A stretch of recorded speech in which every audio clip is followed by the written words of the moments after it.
हार मत मानो, प्रभु अभी भी तुम्हारे साथ है। कभी कभी जीवन हमें ऐसे मोड़ पर ले आता है जहां सबसे बड़ा युद्ध किसी और से नहीं बल्कि अपने ही भीतर से होता है। और उसी क्षण प्रभु यीशु हमारे हृदय में धीरे से कहते हैं, बस अपने आप से मत हारना, क्योंकि जो मुझ पर भरोसा रखता है उसे कोई हरा नहीं सकता। सच्चा प्रेम केवल साथ रहने का नाम नहीं है।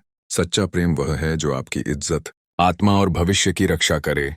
और यही कारण है कि प्रभु हमें सिखाते हैं, बिना उद्देश्य, बिना परिश्रम और बिना बुलाहट के ना तो स्थायी सुख मिलता है और न ही सम्मान। इसलिए परिश्रम करो, अपने बुलाहट को पहचानो, क्योंकि बाइबल कहती है जो अपने कार्य में विश्वास योग्य है परमेश्वर उसे ऊंचा उठाता है। जीवन की इस यात्रा में आपको दूसरों से ज्यादा खुद को संभालने की जरूरत होती है। जब आप परमेश्वर को थोड़ा समय देते हैं तो वह आपके समय को सुधार देता है।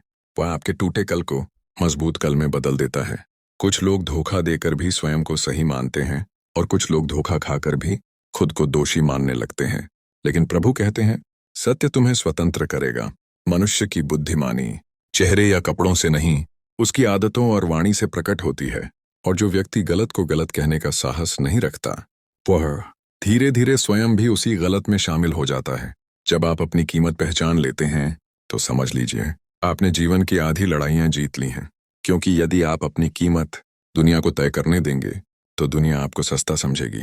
सच्चा प्रेम सुख में नहीं, दुख में परखा जाता है। यीशु ने भी क्रूस पर सच्चे प्रेम की कीमत चुकाई थी।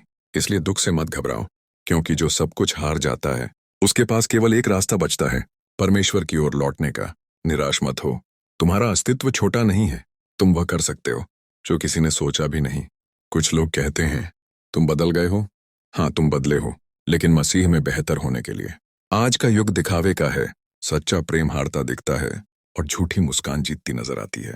लेकिन याद रखो, परमेश्वर की दृष्टि में जीत वही है जो आत्मा को बचा ले। यदि कोई तुम्हें नजरअंदाज करने लगे तो जबरदस्ती मत करो। यीशु ने भी कहा था, जो तुम्हें ग्रहण न करे वहां से आगे बढ़ जाओ।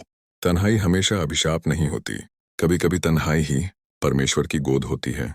इस दुनिया में सबसे अच्छी जगह या तो किसी के दिल में रहना है या किसी की प्रार्थनाओं में।